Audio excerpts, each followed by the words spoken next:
नहीं, पिछलग्गू बन गया अमेरिका का। भारत का ऐसा विद्रूप चेहरा कभी नहीं रहा है जो नरेंद्र मोदी ने बना दिया है। नरेंद्र मोदी मंगलसूत्र को ही रोक रहा है, और फिर आरबीआई है, वित्त मंत्रालय है, ये क्यों सोना खरीद रहे हैं? ये सोनार वर्ग है हमारा, पिछड़ा वर्ग का अभिन्न अंग है, ये उसको तबाह करने वाले हैं। उसका सारा रोजी रोजगार खत्म हो जाएगा 1 साल में। साथियों नमस्कार, मैं वीरेंद्र और आप देख रहे हैं बोलो साथी।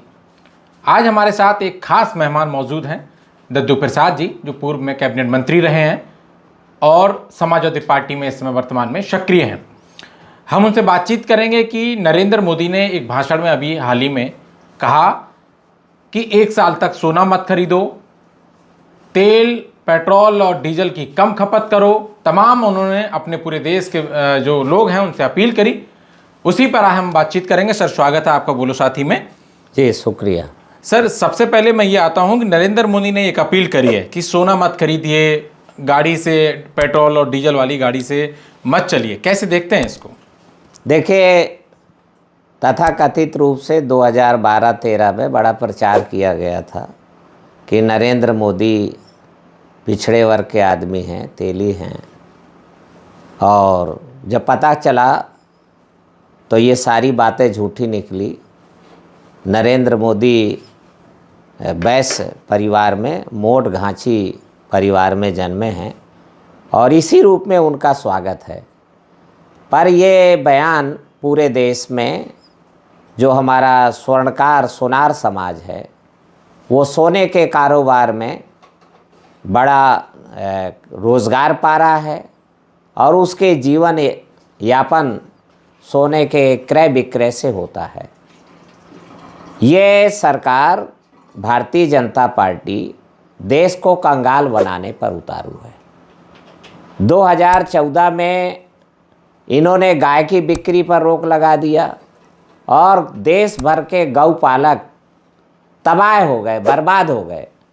जो उस समय गौपालक 100 गाय पालते थे और एक गाय की कीमत 25,000 रुपया, 100 गाय की कीमत 25 लाख रुपया।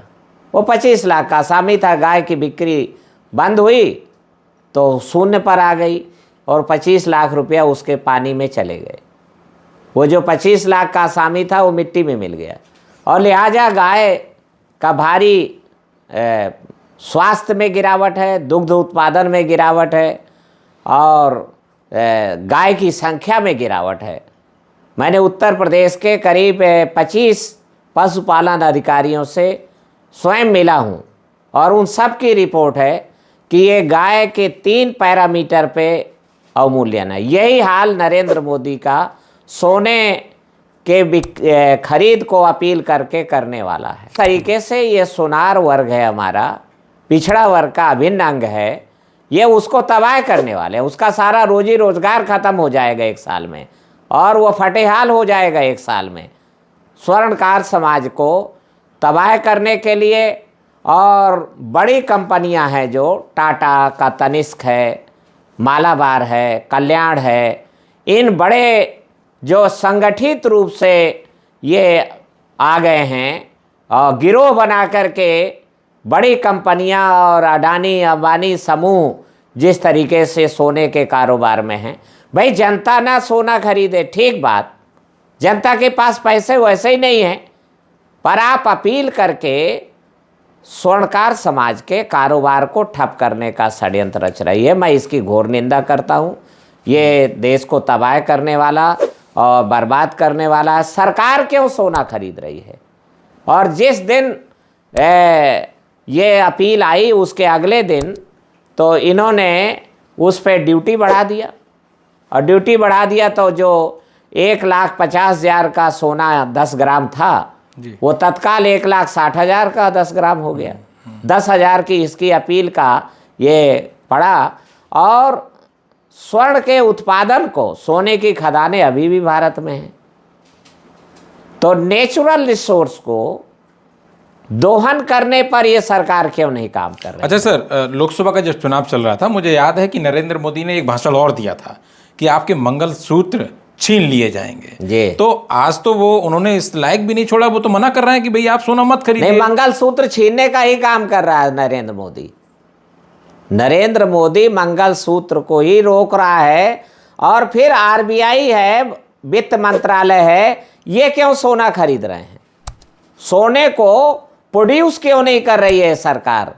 सोने की खदानों की भारत में कमी नहीं है, और उससे जो नेचुरल रिसोर्स को प्रोसेस करके और सोने के रूप में जिस तरीके से सोना हमारे परिवारों में इस्तेमाल किया जाता है, तो उस रूप में लाने की ज़रूरत है। डीजल, पेट्रोल सर, मैं उसी पर लाइफ लाइन है। मैं उसी पर आ रहा हूं कि महंगाई जिस तरह से बढ़ी, अभी हाल ही में 5 राज्यों में चुनाव थे, पश्चिम बंगाल समेत, तो जब चुनाव चल रहा था उस समय कोई रेट किसी पे नहीं बढ़े। जैसे ही चुनाव खत्म हुआ 933 रुपए जो है कॉमर्शियल गैस सिलेंडर पे बढ़ा दिए गए, पेट्रोल डीजल पे बढ़ा दिए गए, दूध पे बढ़ा दिए गए, और तमाम प्रकार की जो ऐसी चीज़ें हैं जो सामने नहीं आई लेकिन घरेलू कामकाज में जो चीज़ें काम आती हैं उन पे लगातार रेट बढ़ा दिए गए। कैसे देखते हैं चुनाव खत्म होते ही एकदम से? नहीं, डीजल पेट्रोल के दाम जब बढ़ेंगे, 3 रुपया बढ़ा दिया, अभी खबरें आ रही हैं कि 14 रुपया और बढ़ेंगे।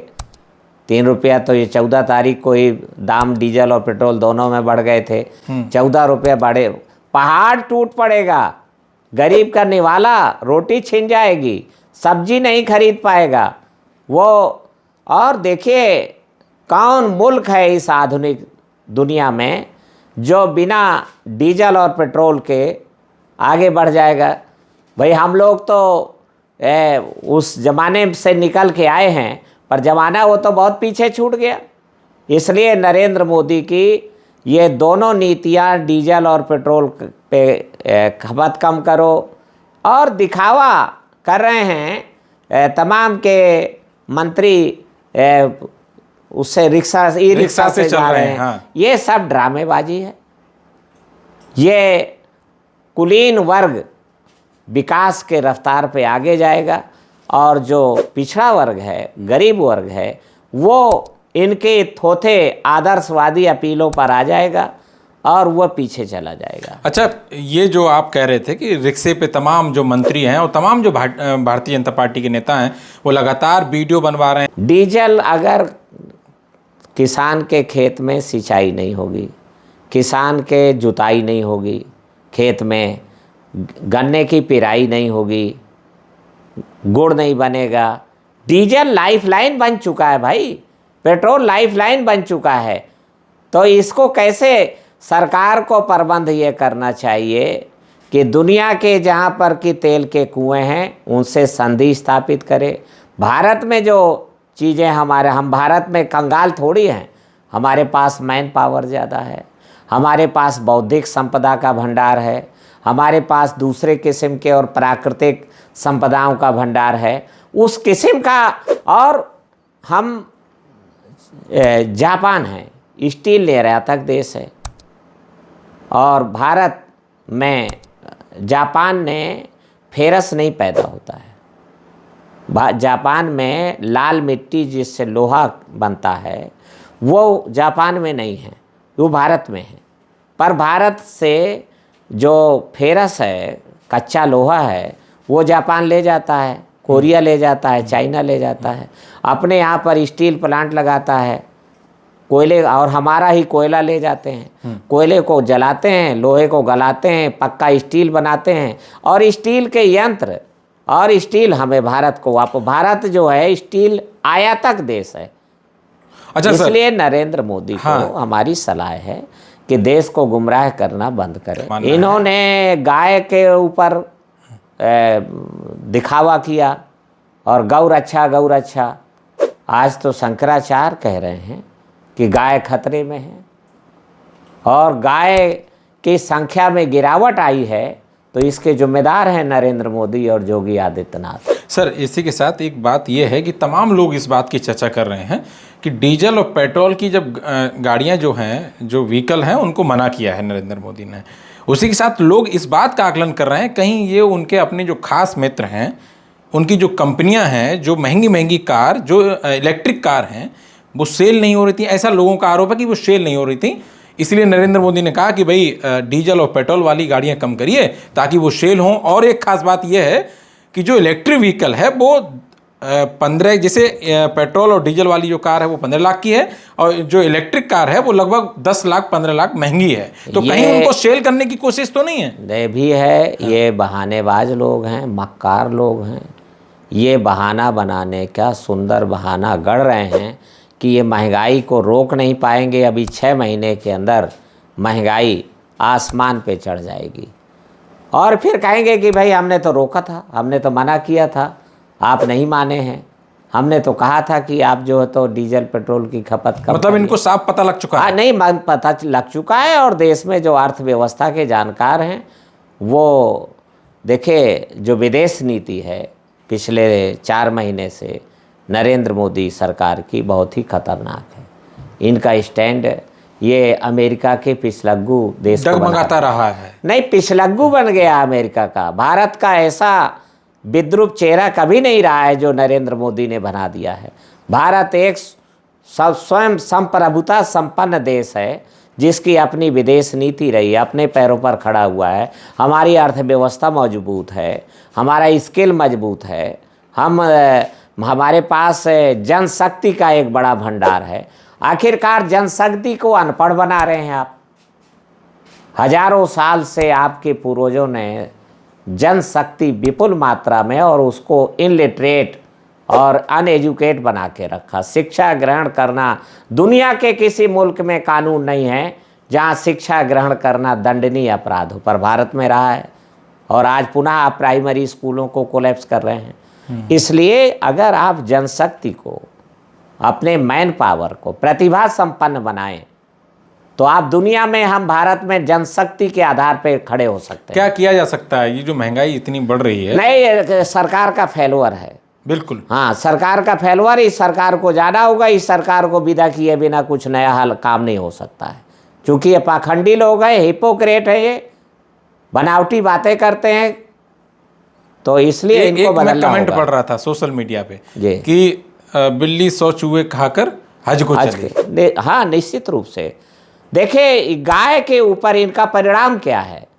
ये पैरामीटर है कि गौ रक्षा का नारा दिया और गाय खत्म हो गई, गाय का स्वास्थ्य खत्म। हमारे साथ मौजूद थे दद्दू प्रसाद जी, जो पूर्व में कैबिनेट मंत्री रहे हैं और इस समय वर्तमान में समाजवादी पार्टी की राजनीति कर रहे हैं। ये जो महंगाई है, जिस तरह से पूरे भारत में महंगाई देखी जा रही है, तमाम चीज़ों पे जो घरेलू कामकाज में आने वाली चीज़ें हैं उन पर महंगाई लगातार बढ़ रही है। दूध पे भी बढ़ा दिए गए, पेट्रोल पर, गैस पे तो जो कमर्शियल जो गैस सिलेंडर है उस पर 933 रुपये बढ़ा दिए गए। समझिए, इतनी बड़ी मात्रा में, मुझे लगता है कि आज़ादी के बाद इतनी बड़ी मात्रा में महंगाई कभी नहीं हुई। तो फिर भी ये तमाम जो विपक्ष के नेता हैं वो लगातार नरेंद्र मोदी पर आरोप लगा रहे हैं। और साफ तौर पे इन लोगों का कहना है, जैसा कि दद्दू प्रसाद जी ने बताया, कि नरेंद्र मोदी सरकार की जो विदेश नीति है वो साफ तौर पर फेलियर है। वो फेल हो चुके हैं अमेरिका से। जिस तरह से उन्होंने रिश्ते बनाए हैं और अपने रिश्तों के चक्कर में पूरी विदेश नीति को खराब कर दिया है। तो फिलहाल इस वीडियो में इतना ही। क्या कुछ सोचते हैं कमेंट बॉक्स के माध्यम से ज़रूर बताएं। बहुत शुक्रिया।